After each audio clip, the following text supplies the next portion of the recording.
Thank God it's Friday. Today is Friday, 3 o'clock Pacific time. And every week on Friday at 3 o'clock Pacific time, we do career happy hour. It's just an opportunity for us to get together as a community and to support you as well as we can in becoming better at what you're trying to accomplish in your career, whether that's getting a promotion or finding a new job, or perhaps you're out of work at the moment and you're trying to get back to work. So if that's you, let me know in the chat box how you're feeling and where you're joining from and how we can help support you to success today.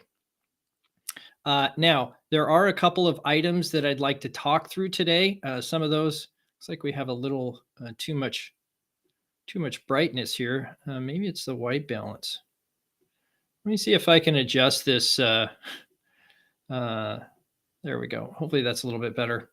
Maybe I kind of adjusted my perspective here. I'm in a new spot to do these career happy hours. So just keep in mind that my home office is under construction, and this may be a temporary view for us here today. But I do want you to share your LinkedIn profile in the chat. This is a way for us to say yes when someone reaches out to us. If we're in a position where we want to network here on LinkedIn, but we find we're running into resistance or friction or people that are just flat ghosting us, this is not that community. This community is existing that if you put your LinkedIn profile in the chat, then someone reaches out to you, you will say yes. And so here on the screen, as you can see, is my LinkedIn profile address. And if you're on LinkedIn watching this right now, it's very easy to come to me, send a connect request, send me a direct message, whatever. And I'm happy to have a conversation with you. Just make sure that it's about us, not about you or me specifically, but about what can we do together, or what challenge are you facing, or how can we support each other, right? Because that's how networking works the best. And for those who don't know me, I'm Andrew Beach. I'm a teacher of self-education. I help professionals communicate value to find great opportunities faster, whether they're working or not. That's through a very pragmatic process of branding, planning, and effective networking. Three-step process. We call it the 3 steps to career success. Of course, if you want to learn more about those 3 steps and you were interested perhaps in getting some coaching from me, there is a application in the description below, and I'm happy to support you in any way that I can. So we can find out together if that's in your future. By the way, you can also put any questions that you have in the chat. Those will likely show up on my side through Restream, my streaming service, and we can help, of course, answer any of those questions. Good to see you. Sharon is here. Sharon, you're not alone. I'm here, so it's at least the 2 of us. Hopefully there's more, but if you would, just share your LinkedIn profile in the chat, and then I can put that out to our other channels here, because we're restreaming on Facebook, YouTube, and Twitter. So that gives you greater reach. And if there's something you're interested in, put that in the chat as well. So your LinkedIn profile and perhaps something you're interested in. I'm interested in experiences, right? So whether it's customer experience or customer experience, employee experience, candidate experience, I'm really interested in learning more about managing all of these myriad of experiences that an individual would have with an organization, and how that can be maybe not congruent, but at least consistent across all the different channels. So that's certainly something I'm interested in. But good. So there is a topic I had on my mind today that is pretty prevalent. At least it seems like this year. Terry, good to see you from probably from the basement lounge. I'm in the same place. I'm just kind of turned 90 degrees. Over here is over to that side of my office, under construction. So we're agile, as they say, agile and ready to take happy hour here to the next level. So one of the things I really wanted to talk about today was this concept of what is standing in the way of many job-seeking or career-seeking professionals, and that is the out of office. out of office. Um, I know I try to be a little bit dramatic with the titles, right? The number one obstacle to job seekers right now, in my opinion, is the out of office. And because it's August, it's summer, people are liking to travel. In a lot of ways, this poses a monumental risk for you as a job seeking professional because it may take longer. This process is going to take longer for you. That's why it's so important to continue your efforts in the networking side of things to find additional opportunities or to build new relationships. And that's what Career Happy Hour is all about. It's about us building relationships. So that said, let's just look at an organization from 10,000 feet as they're hiring people. If we look at that process, it's a monumental task to get everybody's calendars together, to get them available for you to host an interview and for them to do their work. Now, imagine adding on top of that the fact that somebody's taking a vacation or is just out of office. So imagine you now have a team of people that are trying to onboard or hire people, and a key member is out, or they're filling in for somebody else who's out. And so getting these calendars aligned is no small task. And so you may think on the outside, as you're experiencing an organization and how they're treating you as a candidate, that they don't care, that they're indifferent, that they don't want you as an employee, that maybe there's something wrong with you. And that's not the case. The case might be that if you knew what was going on, you would know that they need you more than ever to support what's going on inside their organization because they're stretched thin. They need people to support those efforts. And so don't think by them not responding or it taking longer than you anticipated that has anything to do with you. It has everything to do with the fact that they're stretched thin, out of office, right? And on the other side of this, I think we all can acknowledge that the pandemic is stretching on longer than we anticipated. I think we can admit that. And if that's the case, what are we facing? Well, we're facing the fact that many people that I know personally, firsthand, are experiencing prevailing symptoms of this thing called COVID-19. And that means this long COVID or this recovery may take longer for certain individuals that you're trying to build relationships with or get noticed by, and organizations are impacted by the fact that these things are happening. And people may end up taking extended leaves of absence. And so what do we do? Well, we have to have somebody else fill in. And what does that mean for the team? Well, that means, again, we're going to have to try to schedule things. And then on top of that, okay, so this person's out for medical leave and we got somebody taking a vacation. Who's going to take over? Who's going to do that work? Who's going to help get you hired and onboarded? That's no small task, folks.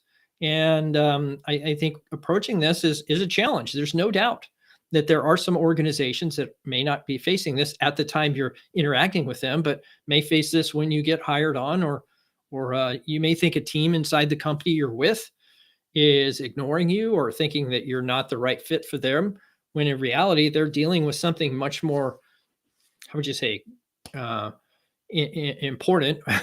not that you're not important, but like somebody's health is really important. You don't get your health back. So the idea here would be that you want to have an opportunity to interact with these folks, and it's just going to take longer. And so once again, our objective isn't to say, hey, just wait. I guess that is a strategy. You could just wait and for that person to get well or someone to come back from vacation, but that's not helpful. I could just wait and do my job if I'm working and decide that, oh, I'll just, it's just going to take another month. A lot of things can happen in a month. I think there's inklings, or at least rumors, that there might be a recession. I don't know that there will be. I believe that the economy that we're experiencing now is certainly racked with inflation and broken supply chains, but I don't know that we're headed to a recession just yet. Just judging by the number of people that are voluntarily leaving their jobs without one identified. And so there's a lot of things going on there. Good. Let's see. Thank you, Sharon, for putting your LinkedIn profile in the description there. If it's okay with you, I just repost these in the let's see if is it going to let me do that? Might not even let me do that. Huh. Because I was trying to copy that, but wouldn't let me do that. Huh. Okay. Anyway, so that may show up on the screen. And so if you're in some other platform other than LinkedIn, this is Sharon's profile. So good question. I mean, obviously, Sharon, better question. Is September better than August? And the answer, generally speaking, is yes, because, but not early September because there's a holiday there. And generally speaking, for most people between now and the middle of September, the kids are going back to school, right? So I'm more focused on what, making sure they have clothes for school and school supplies and getting things ready and taking our last vacations before school starts up again.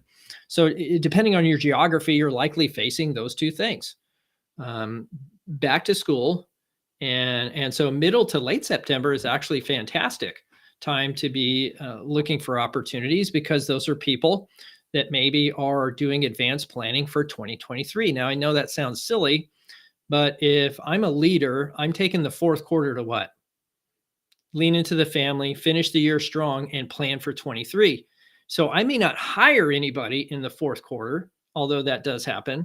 But yes, I may hire somebody in the first quarter of 23. And guess who's on that list? I am, because I took the time, the energy, and the effort to actually interact with an individual, a person with a pulse, and had a conversation about what they're facing and some of their challenges and how are they dealing with that. I'm just coming in with curiosity and seeking to understand. So if you can be a little more specific, Sharon, making a career transition, are you looking to make a career change, or are you just looking to go to a new environment? I mean, what is it really that you're trying to accomplish? And hopefully we can give you some insights there. But so that's the first thing. People are out of office, they're on vacations. This time of year is really big on that. And something I didn't really anticipate because, I think about my parents, they're traveling now. Well, they weren't for the last 2 years. And so a lot of these airlines and cruise lines and these vacation destinations were all pretty much ratcheted down or not staffed to full capacity to provide a good experience for their visitors. And so I think this is really, in my mind, the first summer that a lot of these places have food and water and all these different things you would just take for granted when you go on vacation, like having water in the facility that works and having a clean room and all this stuff that was hit or miss during the pandemic in the last 2.5, 3 years. I mean, a lot of these things have been ironed out and people are staffed up again, and the hotels and all the hospitality, I think, is moderately back to normal. I wouldn't say it's fully back to normal, but yeah, so that's something to think about. And so the travel that's taking place right now is something that's a little more extended too. So people hadn't taken vacation in the last 2 years, and so they may have banked all their vacation for the last 2 years because they couldn't take it, and now they're taking an extended vacation. So instead of maybe 10 days, they're taking 3 weeks, and so that's something to consider, that the vacations might be a little bit longer, and we don't control that. We don't control when somebody gets hired or the internal processes of an organization, but we do control who we reach out to, the conversations we have, how we present ourselves to the marketplace, and sharpening our saw, right? There's a lot of things we do control, and we can certainly focus on those rather than just saying, okay, I'm just going to wait. It's a bad time. I'm just going to put my head down and stay in my job and do these sorts of things. I don't look at it much different than really something like going to the gym. When you go to the gym and you haven't been for a while, it hurts, right? So if you haven't ever networked before, then certainly at first it's going to hurt and you're not going to be very good at it. And it's going to take some repetitions to get into a rhythm. But the idea is once you're in a rhythm, it's kind of like brushing your teeth or tying your shoes.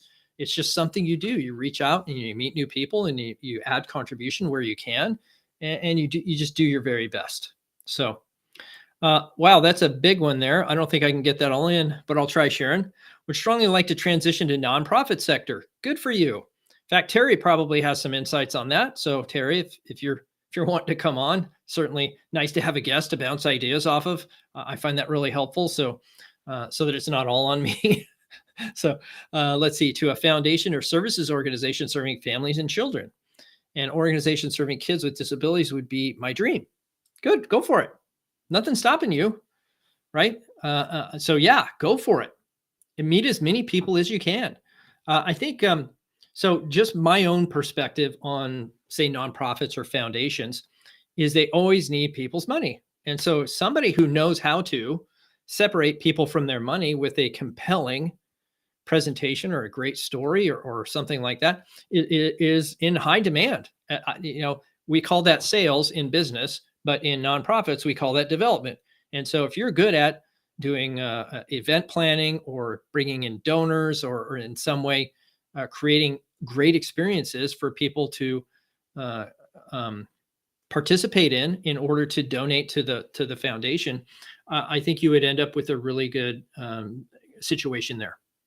So thanks for that. What else do we have here, Sharon? I just read the Making the Jump book by Mark Bollinger, which was not very encouraging about the transition. Yeah, so I mean, going to foundation work or nonprofit, the presumption is you're going to earn less money, and that may be so. At minimum, you're probably going to be wearing more hats. So I might be hired in as, say, I don't know, a marketing person, but guess what?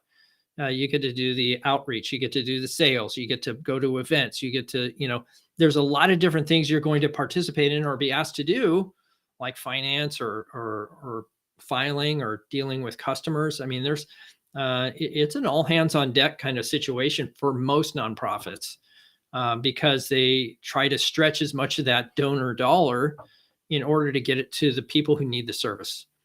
So I would certainly start with something you're passionate about, like children, and see which nonprofits you can leverage for that purpose.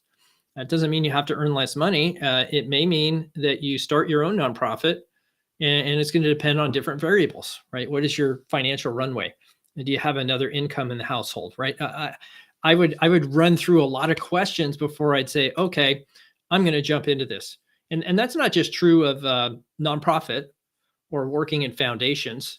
It's true of any career change, right? So when I went from real estate into career coaching, that was a complete career change for me. And yes, it turned out that was a good change. It was very fulfilling, but I can assure you that initially that transition was not easy and it was a financial burden.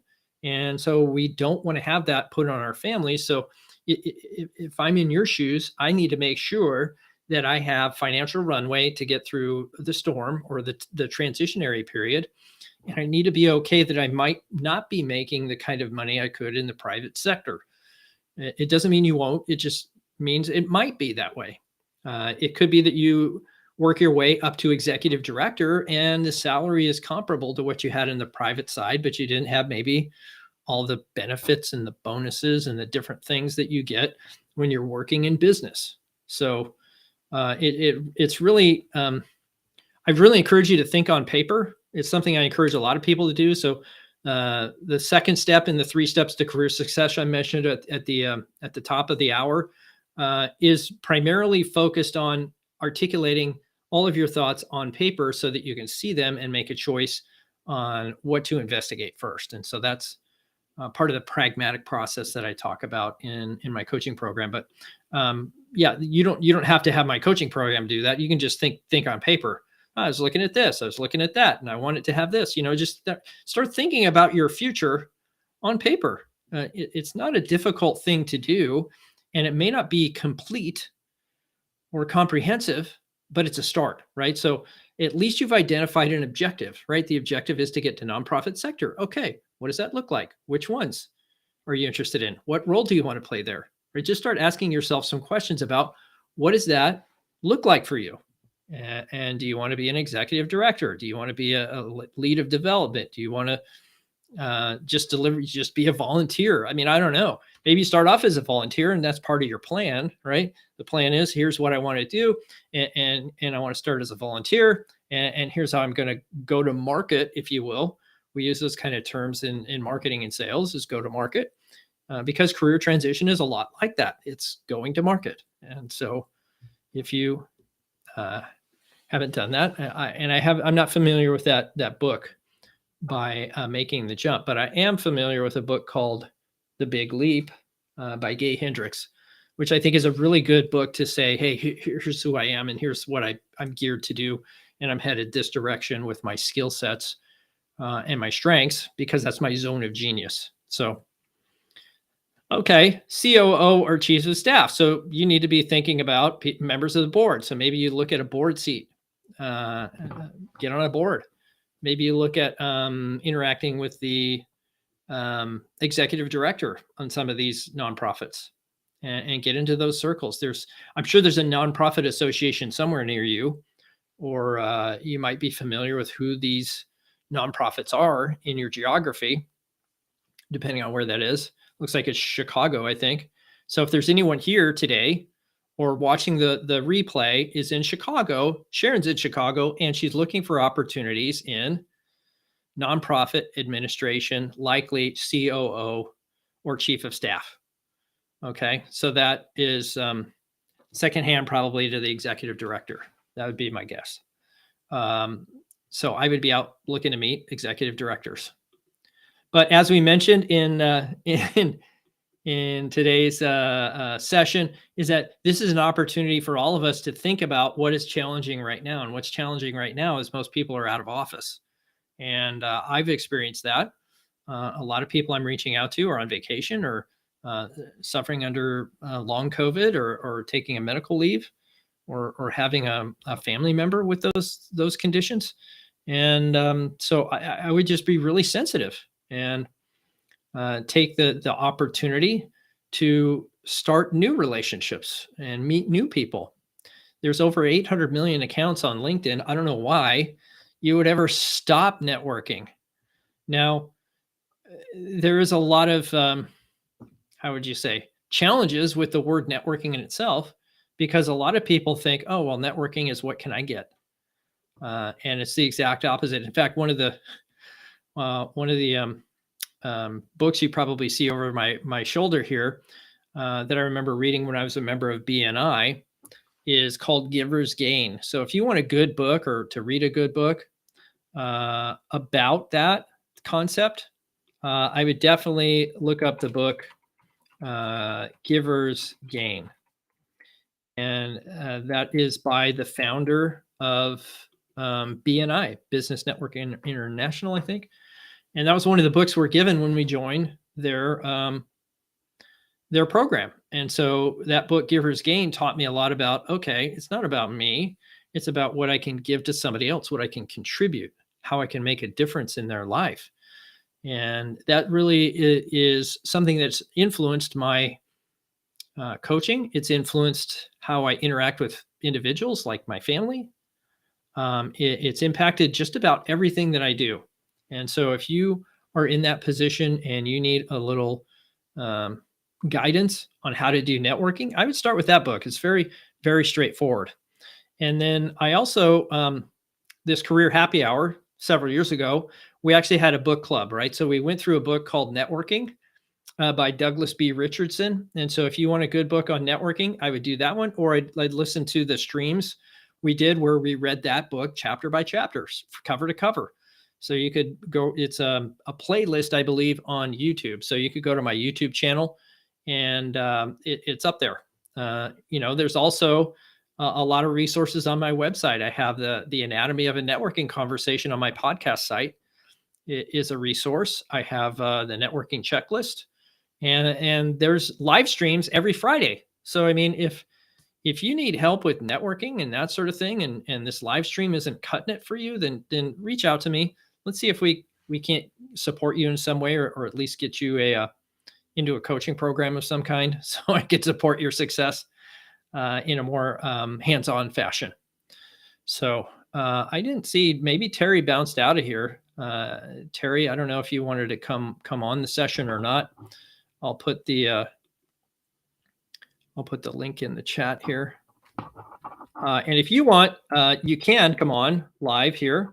I'll put the link in the chat once more. It doesn't show up on LinkedIn as a link. You have to highlight it, I think, and then visit the website or copy and paste it into your browser. It's just one of the limitations of the Restream program.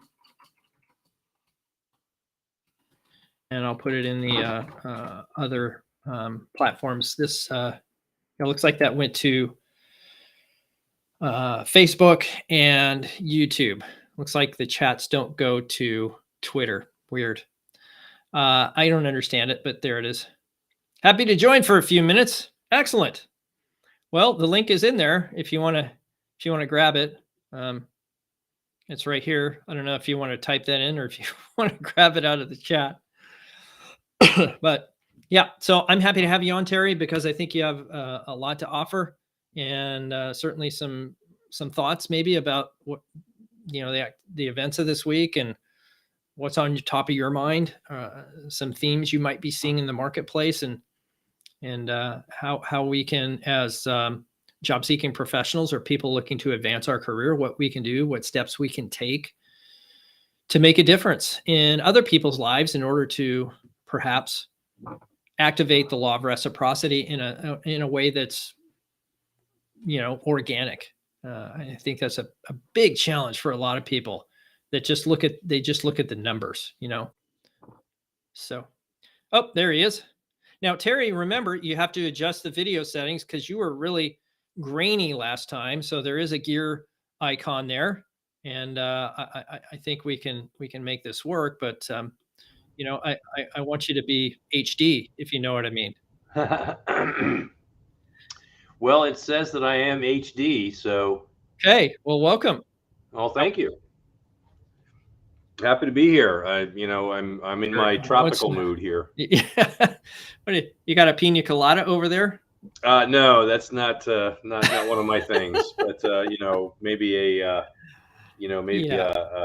Caribbean beer or something. Yeah, Mai Tais.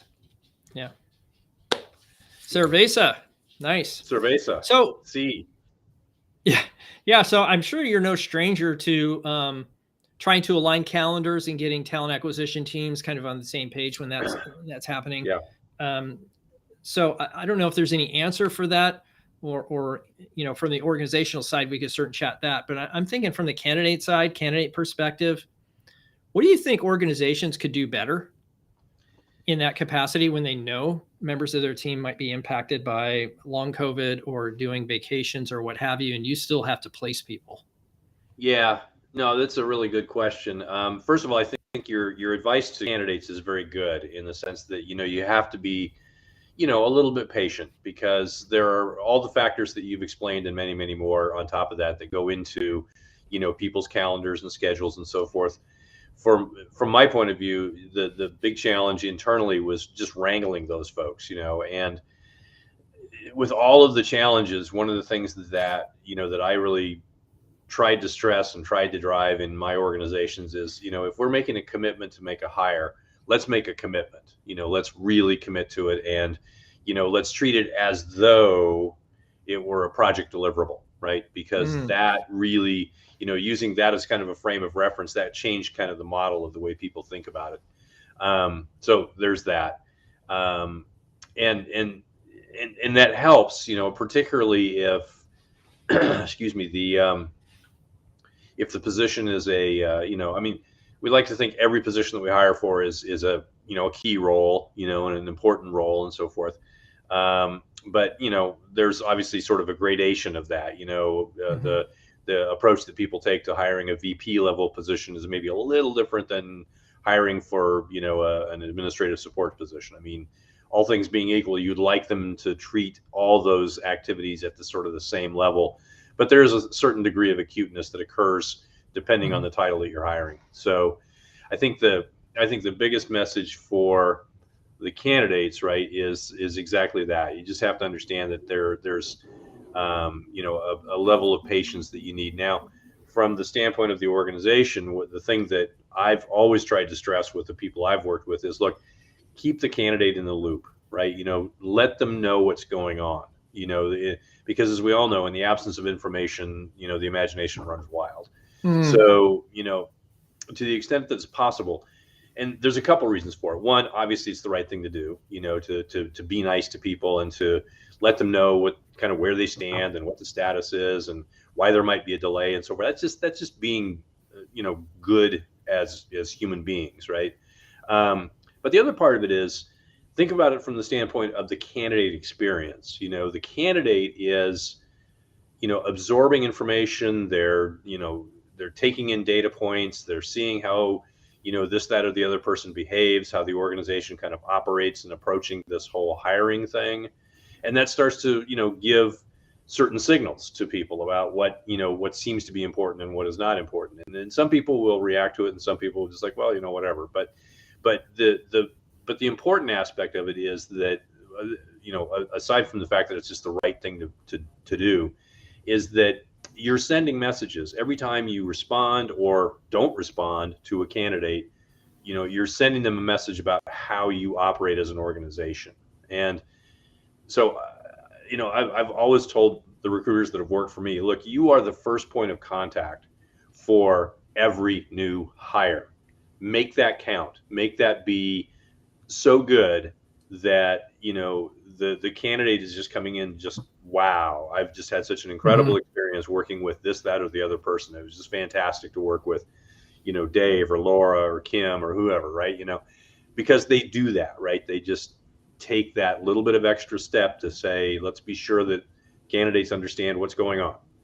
Yeah. So, if I could teach recruiters, whether agency recruiters or corporate recruiters or whatever they may be, one thing, that would be it. Just understand that the person on the other end of the phone, this is really, really important to them. Make it important to be present for them. Yeah, and for the organization, that'd be one of many people, but in this individual's mind, you're just one person, right?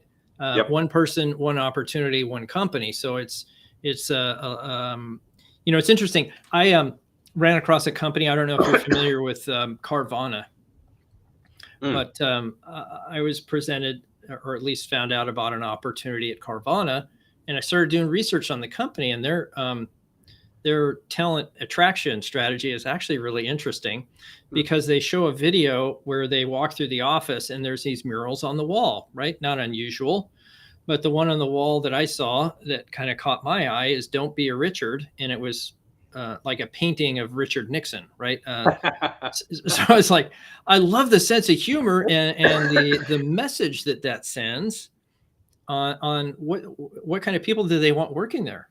Yeah. And then so you go through the next video and it says, hey, imagine that the customer is your mother, right? Every customer is your mother. Yeah. How would you treat that person, right? And so I think that's really, really interesting kind of concept to think, hey, and I think for your recruiters, right, that are working for you, this is good for their career too. Yeah. Because think about the relationships they're building with these candidates. Right. Hands-on, in their face. Hey, don't do it for the company, do it for your own career. Because if you want to build a reputation as a recruiter, that's a bankable asset. You can take that anywhere. Right. And so, of course, talent acquisition is one of those functions that's really stressed out right now, right? A lot of candidates and a lot of openings and nobody getting, people leaving the job, and turnover is a big deal right now. Yeah. Right. So that, what is your retention strategy other than more money, right? Well, yeah, and I would say that there's a real connection between your talent acquisition people and your retention strategy, because again, they are the first line of connection for any new hire, regardless, right? They're going to go through that person at some point. So you make a great point. It's obviously a super career move for people who are in the recruiting world to operate that way. And, as you've often pointed out, you never know what may come around at some point in the future from some person who had a great experience working with you as the recruiter, right? So it's always an opportunity to elevate your game, demonstrate your capacity, and at the same time, engage people in a way that is a very, very positive sort of ambassadorial role for the company you're working for. Nice. How about that for a nickel word, ambassadorial? Wow. I think I think you could write a book on that, Terry. You know, everybody's got at least one book in them, and I think you've found yours. Yeah, yeah. I might. Ambassador Terry Smith. Right. Yeah. Right. Well, I think, I mean, there's a lot of books out there on that subject, but I think but not maybe in the sense of, how to operate your professional demeanor, if you will. That's a tricky game, but by the same token, it's not, because I mean, you make choices every day about how you choose to engage and interact with people, right? And so the choice you make, even if it's an unconscious choice, and even worse when it is an unconscious choice, because you're not necessarily thinking about what you're doing, you're just reacting to the world around you, and without that intentionality, you lose the opportunity to make the right choice around how you interact with people. Right. And not to get, really philosophical about it, but, that is especially opportune in the recruiting world. There is a book in here now that you say that. See, I couldn't stop you from talking. What's up with that? You don't even need to write it. Just speak it into your, they have these transcription devices now where you just speak into it and it's going to write it for you. Yeah. So, well, I may buy one of those. Yeah. Well, I also find it, so another topic I think kind of related to this is, when candidates are a little more selective in the organizations they intend to go work for, and if they start looking at how you're treating the customers and how they're treating them, and they're putting together kind of a canvas of what this organization really means and whether or not it aligns to their values. Yeah. How many organizations are you running across? And maybe we can just speak in generalities, so we don't have to talk specifics, that are actually consciously working to live their values and doing it well. You know what I mean? Because at some point you have to say, hey, they're either part of the culture or they're not. And you have to have a difficult conversation. Hey, if you're not going to be part of the culture, then it's time for you to go. And then as talent acquisition, you also have to say, hey, if we're not going to hire to this cultural standard, then we're saying no to that person. And I can only think personally of one organization that does it that way, and it's Amazon. I'm sure there's others, right? If you're not interviewing against the Amazon leadership principles, it's a non-starter. Right. Yeah, absolutely. And they're very, very, very diligent about that. And I give them credit for that too. And it's an interesting process. And in a different conversation, it would be great to talk about how they utilize the interview process to really establish that, sort of that sense of leadership footprint. Mm-hmm. But yeah, I think they're an excellent example. I think Google does a pretty good job with that as well. Mm-hmm. And, I'm sure, Apple, I'm sure, is way up there in that same sort of category. I mean, and these are organizations that a lot of people aspire to work for, right? Not every organization is, aspirational. Let's face it, I mean, there's always a curve, no matter what. And so, the other end of the curve, is that organization that maybe doesn't even have a set of values articulated, and a lot of companies don't. Not that that's bad necessarily, but it's just, in a lot of cases, they may simply walk the talk without ever actually articulating what it means, but they create a sense of culture by virtue of how they behave, right? And so they may not necessarily have a stated set of, these are the values that we believe in and support, but they may just do it, and it may just be part of their DNA. And I've seen that, right, to be sure. So, I think the opportunity for, talent acquisition is exactly what you've described. Is, if we do in fact have a stated set of values, or if we have a walk the talk that is clear and unambiguous, or relatively so, then we can recruit to that. And it's like anything, you understand what the standard is and you work to the standard. And, I think the companies that are doing that well are pretty, they're pretty visible. They're the ones that everybody writes about, right? And then the ones that have an opportunity to improve, that's again back to that set of decisions that you make. And what's your intentionality around those particular things? Is it valuable for you as an organization to do that, or is it that so thoroughly what your values are that you don't feel compelled to do that? You just feel compelled to behave that way, and you support people who do behave that way in the organization, and you work with people who aren't aligned. And if they can come around to that, great. And if not, then maybe they need to be somewhere else. Yeah, and it's not something that I think that an organization or even talent acquisition anticipates that there's going to be layoffs, right, or reorganizations or a recession, right? Yeah. And so when you're going to staff and you're putting this stuff together, and all of a sudden your organization is laying off a whole bunch of people, what is that saying to people on the outside, right? And there's a lot of there's a lot of optics that go on there. And absolutely. How you treat that individual as they're exiting is extremely important. Yeah. First of all. Second of all, if you haven't done due diligence or at least taken the opportunity to redeploy those individuals into another opportunity inside the org, the organization is damaging beyond any savings they would have in salaries and benefits and cost. Andrew, I apologize. I'm gonna have to bounce. Okay. But I really, as always, great to talk with you. I'd love to continue this conversation for another hour and a half. Well, maybe we could do that next week. Let's do it. All right. Okay, thanks, Terry. Thank you. Take care. Terry Smith, everybody. Hey, I guess that'll do it. Let's see. Sending messages. Yes, I mean, Teresa, I think that we all agree that if you're not being engaged by talent acquisition and kept in the loop on what's going on, then yes, that they should send messages, regular updates.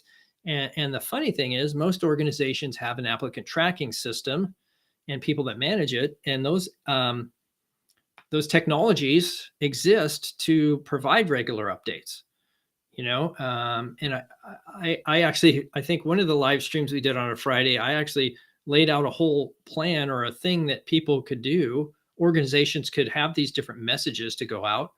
And some of them, yes, might be risky. I will say that. But there's a lot that you can communicate to people like, hey, as a candidate, I'd want to know, okay, how many people did you have apply? How many did you interview? And I can get a feel for the size of the pool. Then I don't feel like it's a personal thing, right? That you did your due diligence, you looked at all these people, and you had an outcome that was tangible. Now, if someone's going out of office, then, there should be a system. And I think there was one that I saw. I can't remember the name of it. I'm sure I'll look it up and find it. But a lot of the companies are now using a system where it'll update you, right? So you join this system, and this company uses that system, and it updates you on what's going on. Where are you at the process? And I thought it was really kind of neat. But I'll see if I can find that, and maybe we'll do a little live stream on that one next Friday or Friday after. And I hope you all have a great weekend. It is summer. Most places the weather is hot, nice. Stay cool, and we'll see you next Friday for Career Happy Hour.